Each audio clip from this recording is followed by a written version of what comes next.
College में गर्मियों की छुट्टियां होने पर राधिका और रोहन अपने दोस्त मनोज और शिल्पा के साथ परिवार के पुराने फार्म हाउस पर घूमने जाने का प्लान बनाते हैं। गाइस, तुम दोनों को वो फार्म हाउस बहुत पसंद आएगा। बचपन से ही वो मेरी और रोहन की सबसे पसंदीदा जगह रही है। पर मैंने तो इतने सालों में तुम्हारे मुंह से कभी फार्म हाउस का नाम तक नहीं सुना। बचपन में फार्म हाउस जाते थे, लेकिन फिर अचानक सबने वहां जाना बंद कर दिया और वजह कभी किसी ने बताई नहीं। पर अब हम चारों मिलकर वहां धमाल करेंगे। इसी तरह बातें करते कुछ घंटों का सफर तय कर चारों शहर से दूर ऊंची पहाड़ी पर बने राधिका और रोहन के फैमिली फार्म हाउस पर पहुंच जाते हैं। वाव यार, ये तो बड़ा ही सुंदर है। पूरा घूमोगे तो और अच्छा लगेगा, लेकिन उससे पहले सब फ्रेशन अप हो जाओ, फिर साइट सीइंग के लिए जाएंगे। राधिका और रोहन अपने अपने कमरे में चले जाते हैं, लेकिन मनोज और शिल्पा घर में घूमने लगते हैं, जहां शिल्पा की टक्कर हॉल के बीचों बीच रखी एक पुरानी लकड़ी की कुर्सी से होती है। आह, लग गई रे माता, इस कुर्सी को बीच में किसने रखा हुआ है? अरे तेरे स्वागत के लिए भूत ने रखा होगा। तुझे बात हंसी आ रही है? जब खुद टकराएगा तो पता चलेगा। हाँ ठीक है, पर अभी तो तू इसे साइड में रख दे। शिल्पा कुर्सी को एक कोने में रख देती है और वो दोनों भी अपने कमरे में चले जाते हैं, जिसकी थोड़ी देर बाद चारों बाहर घूमने निकल जाते हैं। इसी तरह रात हो जाती है। फार्म हाउस में वापस आकर वे लोग सीधा सोने चले जाते हैं। आधी रात को मनोज की नींद खुलती है। बड़ी तेज प्यास लगी है, पानी साथ लेकर सोना चाहिए था। हाँ, अब रसोई तक जाना पड़ेगा। मनोज आंखें मलते हुए कमरे से हॉल में आता है और अचानक रास्ते में रखी कुर्सी से टकराकर जमीन पर गिर जाता है। अरे मर गया रे दादा। शिल्पा सही बोल रही थी, बड़ी तेज लगती है ये कुर्सी तो, पर इसे दोबारा बीच में किसने रखा? मनोज एक बार फिर उस लकड़ी की कुर्सी को कोने में रख पानी पीकर कमरे में चला जाता है। अगली सुबह जैसे ही चारों की नींद खुलती है तो उन्हें अपने बेड के पास साइड टेबल पर चाय का कप रखा मिलता है, जिसे देख वो खुशी खुशी चाय पीकर तैयार होकर कुछ देर बाद हॉल में मिलते हैं। थैंक यू यार राधिका, मुझे नहीं पता था कि तू इतनी अच्छी चाय बनाती है। वैसे मुझे उस बेड टी की बहुत जरूरत थी।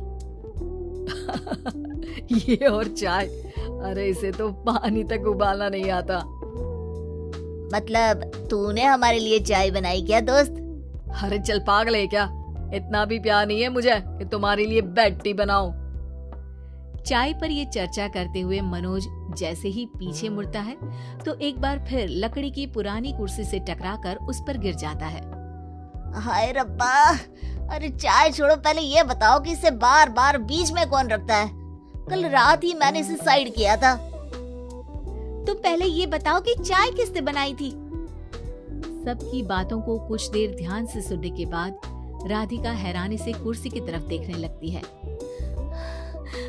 भूत दीदी। राधिका की बात सुन आपस में झगड़ रहे सारे दोस्त शांत हो जाते हैं। ये क्या बोला अभी तूने? अरे पर अब वो यहाँ कैसे हो सकती हैं? क्यों नहीं हो सकती? हमने यहाँ आना छोड़ा था, पर उन्होंने तो घर नहीं छोड़ा ना। और याद करो, ऐसे बेड के पास कप रखना और कुर्सी को कमरे के बीच में रखना, ये सब वही तो करती थी। ये तुम दोनों किसकी बात कर रहे हो? अरे जो भी हो, कुछ अच्छा तो बिल्कुल नहीं लगता। अब देखो, डरने की कोई जरूरत नहीं है। वो सालों से इस घर में रहने वाली भूत दीदी है। वो बचपन से ही हमारे यहाँ आने पर एक बड़ी बहन की तरह हम दोनों का ख्याल रखती हैं। ओए, पगला गया है क्या? शिल्पा, मुझे यहाँ नहीं रहना, तू भी मेरे साथ ही चल। ये दोनों तो पागल हो गए हैं। जहाँ मनोज डर से वापस जाने की बात कर रहा होता है, वहीं शिल्पा अपने फोन में बिजी होती है। क्या तुम्हें यहाँ की सिचुएशन समझ में नहीं आ रही जो फोन में लगी हो? जिसे जो करना है करो, मैं तो जा रहा हूँ। मनोज हड़बड़ाहट में अपने कमरे की तरफ जाता है, जिसके साथ राधिका और मोहन भी उसे रोकने के लिए पीछे पीछे जाते हैं, लेकिन शिल्पा वो तो अभी भी फोन में लगी रहती है। कुछ देर बाद जब वो तीनों दोबारा हॉल में वापस आते हैं तो शिल्पा को सबके पैक्ड बैग्स के साथ देखकर हैरान रह जाते हैं। ये सब क्या है शिल्पा? यहाँ हम इसे समझा रहे हैं और तुम हमारे बैग्स भी पैक कर कर लेकर आई। अरे आखिर में फोन से बाहर निकलकर कुछ किया तो सही इसने। दोस्तों देखो, कल से हम यहाँ हैं। भूत दीदी ने कुछ किया नहीं ना? फिर डर क्यों रहे हो? 4 दिन और रुकोगे तो पता चलेगा कि क्या होगा। मतलब? इस पर शिल्पा उन तीनों को फार्म हाउस से बाहर लाकर फोन में पुरानी न्यूज का आर्टिकल दिखाती है।